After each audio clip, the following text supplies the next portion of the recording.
Our next live English session will be on Monday, October 30th with Krista, where she will cover anxiety into harmony.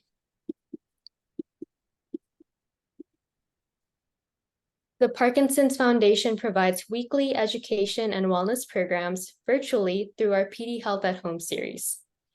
Join us for our next Wellness Wednesday program this Wednesday for Parkinson's Anonymous, New to PD. Designed for people with Parkinson's, this webinar will highlight the challenges many people face when deciding how and when to share their diagnosis publicly. Recognizing that both cultural and financial factors come into play, the decision to come out with Parkinson's can be emotional and personal. Attendees will hear from peers who have navigated this process and the lessons that they've learned. We will highlight ways to find support without sharing a diagnosis beyond your comfort level. We will be hosting a second Parkinson's Anonymous event designed for those who are close to a person living with PD who has not shared their diagnosis publicly on November 15th, called Parkinson's Anonymous, Keeping Their Secret. Again, you can learn more and register for our PD Health at Home programs by visiting parkinson.org/pdhealth. And lastly, if you are new to Parkinson's or embracing a change in your journey, please do not hesitate to reach out to us. We have a comprehensive website that addresses everything related to PD at parkinson.org, or call our helpline at 1-800-4PD-INFO, or email us at helpline@parkinson.org. And without further ado, I would like to welcome everyone to our facilitator today, Lisa Varno. Thank you so much for being here, Lisa. Thank you, Danielle. It's really a pleasure to be here with all of you, and I just appreciate the invitation to take part in this Mindfulness Monday today. My name is Lisa Varno, as Danielle just said, and I work here at Lantern Health in downtown Asheville, North Carolina, as an integrative health coach. So I help folks who are looking to make behavioral change in any area of their life. And I'm also trained in mindfulness-based stress reduction, and I offer the 8-week series here in our office for our patients. And today we're going to be talking about mindfulness and self-compassion, and we'll also practice a bit. And I just want to start out by acknowledging that this can be a challenging topic. And I do feel compelled to share with you all that I am what I would consider a recovering perfectionist.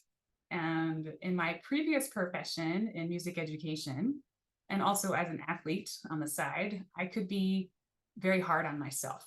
And it's taken quite a lot of self-compassion practice to shift my perspective and relate to myself and my experiences differently. Now, we all have shortcomings as human beings, whether our memory is starting to slip, whether our physical body is not as youthful as it once was, or whether we become reactive in conversations and say things we don't mean. Now, through the study of neuroplasticity, we've learned that what we practice grows stronger. Here's the good news. Whether it's a skill, a language, a behavior, or a thought pattern. So if we practice self-criticism, like I did, as a musician, as an athlete, comparing ourselves to others or judging ourselves, that muscle can strengthen over time. But likewise, if we flex the muscles of self-compassion, gentleness, and lightness with ourselves, that will also strengthen over time, and it can become even stronger than the initial internal relationship. And so what is self-compassion? I'm borrowing and sharing some of the work of Dr. Kristen Neff, who's a pioneer in the study of self-compassion. And she shares that there are 3 elements of self-compassion: self-kindness, common humanity, and mindfulness. And so self-kindness, starting with this idea of being warm with ourselves, or understanding, gentle, recognizing that we are imperfect, just as we would with a dear friend or with a child, rather than being harsh with ourselves or ignoring or dismissing our pain or our suffering. So this self-kindness, being warm, understanding, and gentle. And we'll practice this today. We'll flex this muscle. And the second element is common humanity. So we're not alone in this, whatever this is, whatever this suffering or this challenge or pain may be as being a human. But it's recognizing with common humanity that all humans suffer. All humans experience pain, challenges, as part of our shared experience as humans on this planet. And it's really beautiful that we have this community gathering together in this shared space, recognizing there is common humanity in this Parkinson's disease. You're not alone in this. And the third element is mindfulness. So not over-identifying with our suffering or our pain, but instead with mindfulness, we learn to observe our negative thoughts or challenging thoughts and emotions as they are, without pushing them away, and also without getting swept up by them or amplifying them or identifying with them. And I also want to highlight, before we get into practice, what it is not. What is not self-compassion? It's not self-pity. It's not about being immersed in our problems, which that can be pretty isolating to just get really pulled down and drawn inward. Whereas self-compassion allows us to see our experiences and to be able to see others' experiences without feeling disconnected. It also allows more mental space and clarity with the ability to hold a larger perspective. So it's this broader view, broader experience, rather than narrowing in. Self-compassion is also not self-indulgence. So it's not about giving into instant gratification and saying, oh, I'm going to eat the cake because I don't feel well, or I'm not, I'm suffering, so I deserve this thing. And instead, we are encouraged to remember that we want to be happy in the long term. And the third thing, it's not self-esteem. Self-compassion can sometimes get confused as self-esteem, which self-esteem refers to our self-worth or our perceived value, which are not bad things. So it's important to have. But it can sometimes have a tendency to lead us into this direction of comparing ourselves to others or judging. Self-compassion, however, is not tied to self-evaluations. So we can feel and experience self-compassion simply because all people, all humans, deserve compassion and understanding. It's not something that we have to earn, or because we have a certain trait or a personality. It's something that we all can experience and feel and practice, the self-compassion.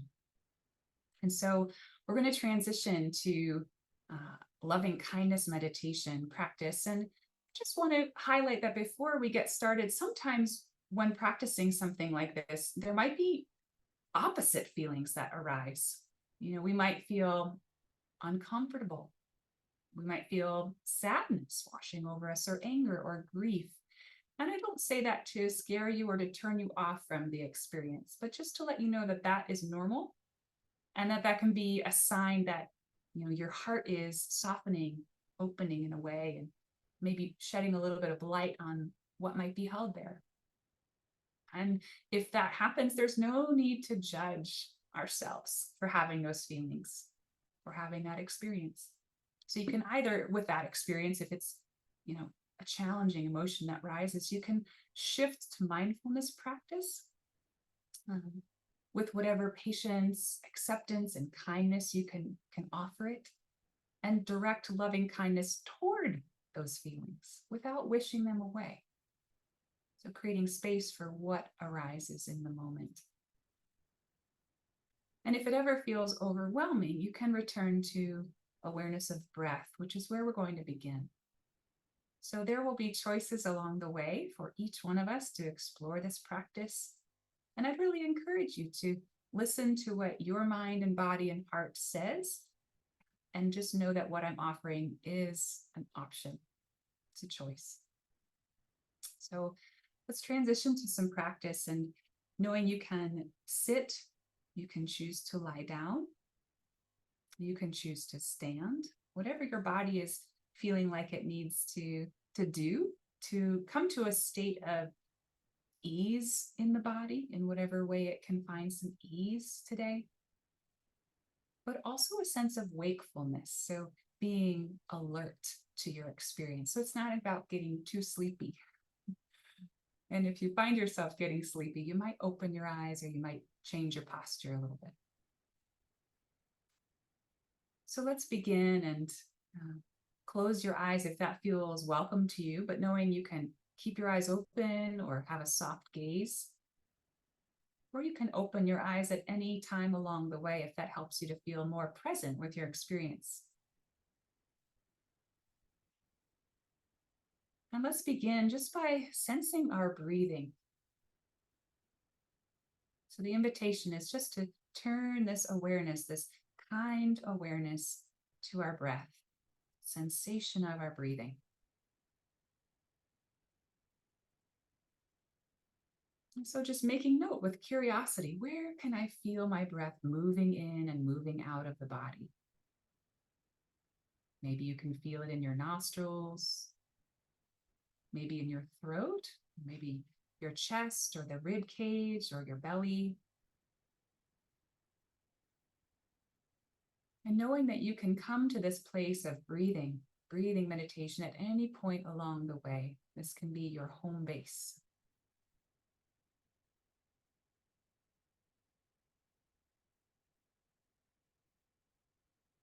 And if it feels comfortable to you, maybe placing a hand over your heart and just bringing your attention to this space in the body as we breathe, feeling the heart, and also feeling the hand on the heart, feeling this connection. And you may choose to keep your hand here during practice, or you may choose to let your hand rest at any point back on your lap or wherever it was resting. Just gently inviting awareness to the heart and breathing into the heart.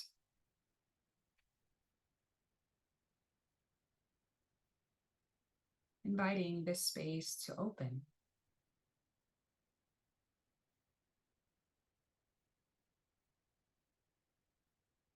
And as we begin this loving kindness meditation, just acknowledging there's no feeling we need to conjure up.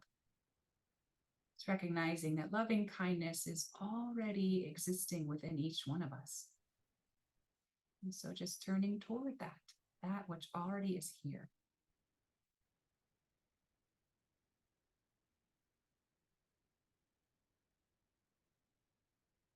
And I'd invite you to bring to mind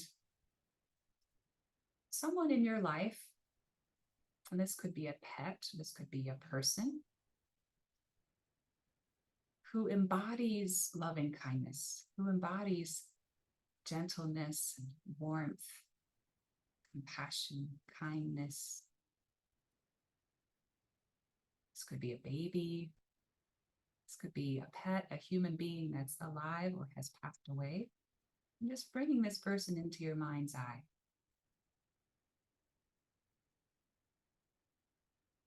And as we do that, just noticing what shows up in your mind or your body or your heart, without judging what shows up, just noticing.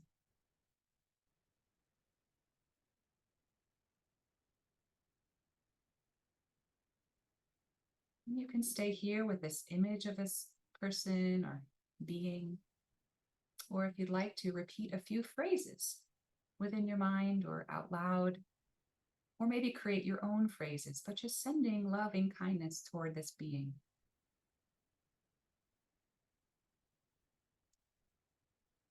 May they be healthy. May they be safe. May they have ease of body and mind, and may they be at peace.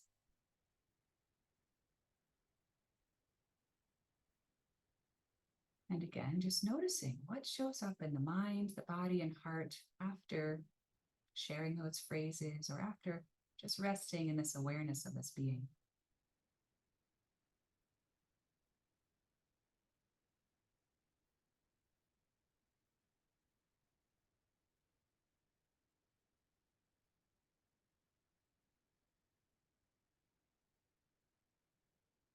And you can stay with this being in your mind's eye, and this could be your whole practice. Or if you'd like to shift, we'll just begin to bring into our mind's eye a loved one.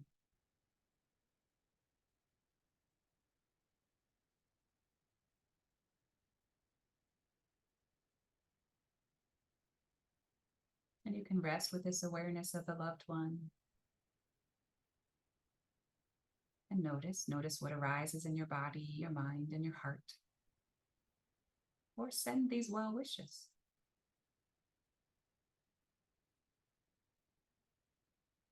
May they be healthy. May they be safe. May they have ease of body and mind. And may they be at peace.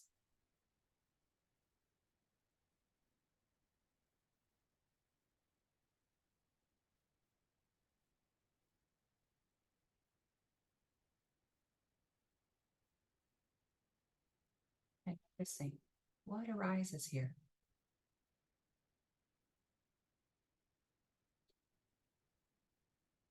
Without any judgment.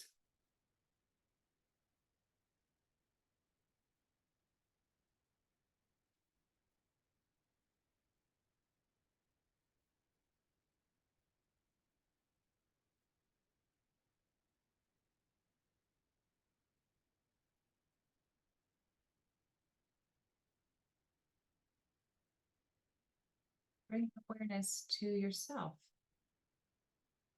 Noticing, does this feel welcome? Does this feel maybe a little uncomfortable? Maybe very uncomfortable? And just resting this kind awareness here within yourself.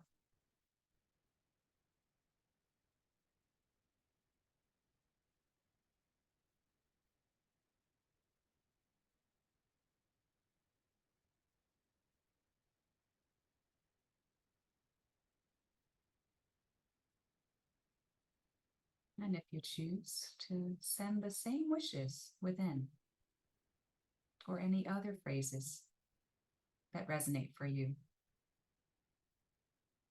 And noticing along the way, what shows up, what awakens in you, what arises.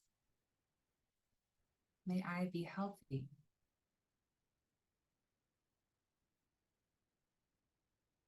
May I be safe.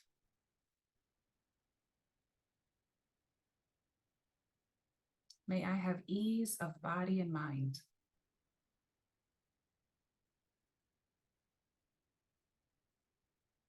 May I be at peace.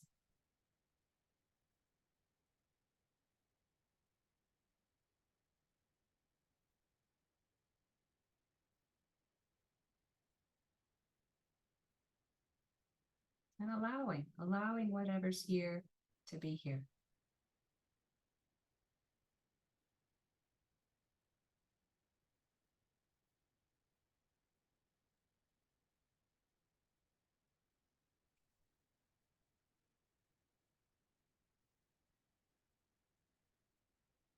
And bringing to mind a neutral person.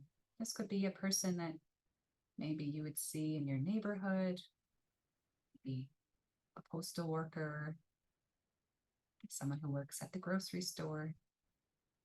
You might not know their name, but you've crossed paths with them, and just bringing them into your mind's eye.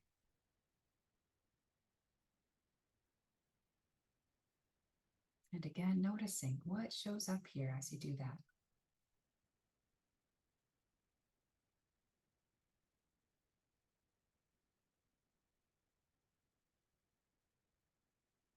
And the choice to send some well wishes here.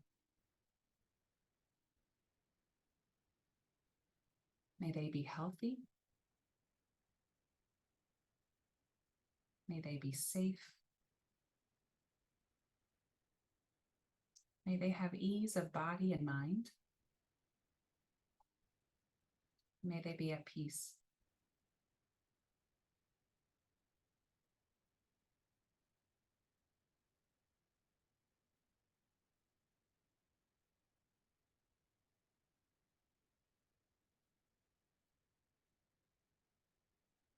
And sensing what's here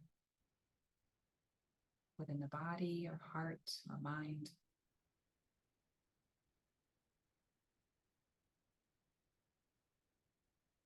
And meeting whatever's here without judgment.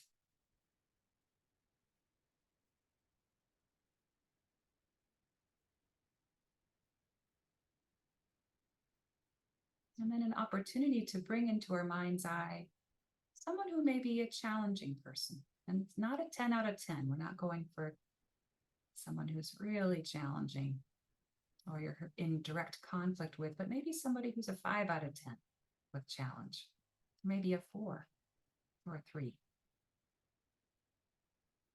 And so just bringing this person or being into your mind and noticing here what's showing up in the heart or the mind or the body. And allowing it to be here, giving space for what shows up.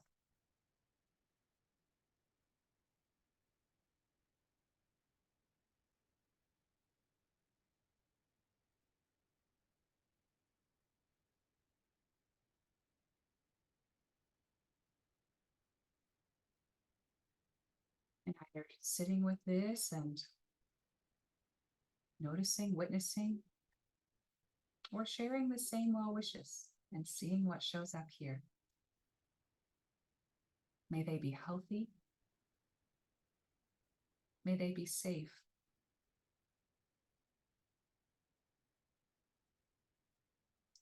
May they have ease of body and mind. May they be at peace.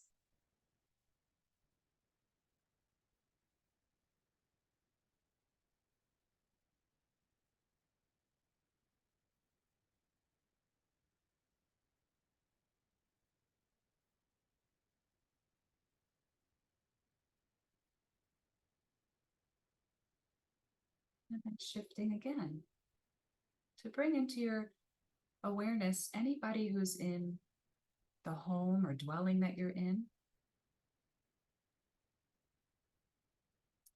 And also folks in this shared room.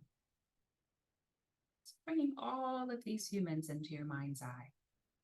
Even if you can't see all of them and your eyes are closed, just this idea.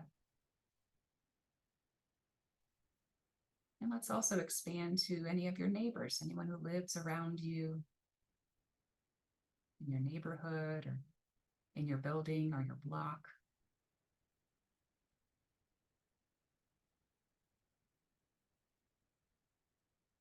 May they be healthy. May they be safe. May they have ease of body and mind. May they be at peace.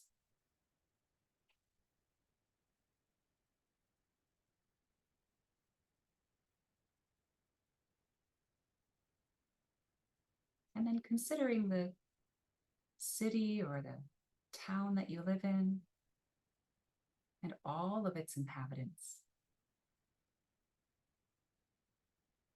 Considering the state that you live in, the country that you live in, all of its inhabitants, and then broadening to all beings across the globe. And just resting in this for a moment, this awareness of all beings everywhere.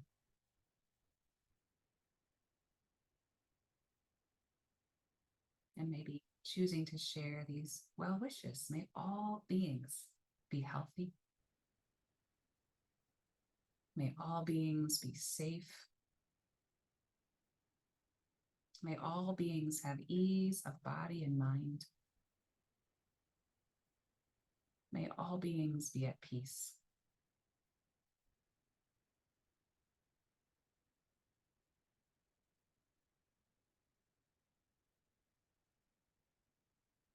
And again, just bringing this awareness into your own heart, just as we began, breathing in and out of this space in the body.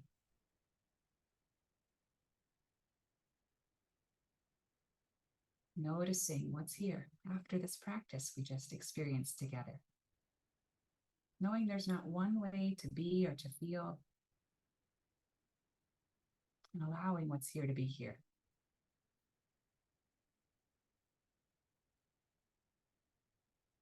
We'll slowly start to shift from this practice back to our group. So maybe breathing a little bit deeper here, maybe eventually blinking the eyes open, taking in your room, looking around you, seeing your surroundings, and taking in this shared room.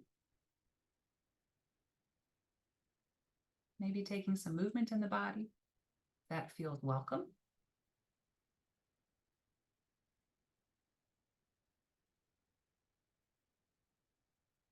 And there's an opportunity here for any comments from this experience. So if you'd like to drop something here into the chat, any comments from this experience here today.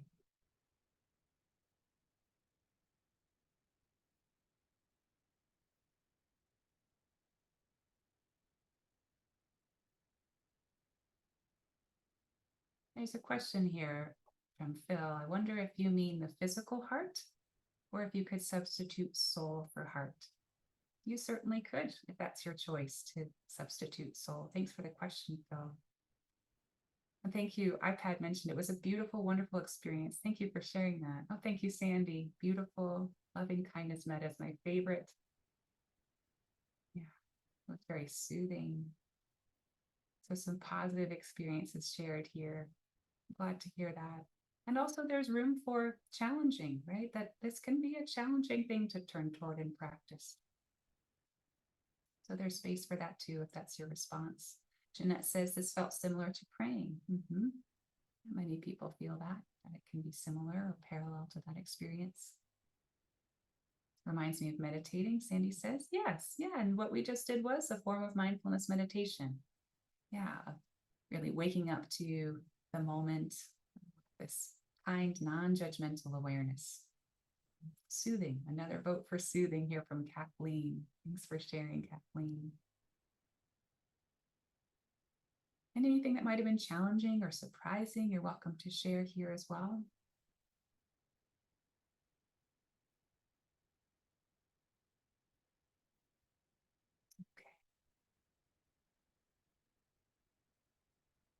Terry, thank you for sharing here. I thought it was accepting of my PD. During this meditation, I realized how resenting I was of my tremor interrupting my meditation. Okay, so you're able to come to more acceptance and turn toward allow. Thanks, Terry.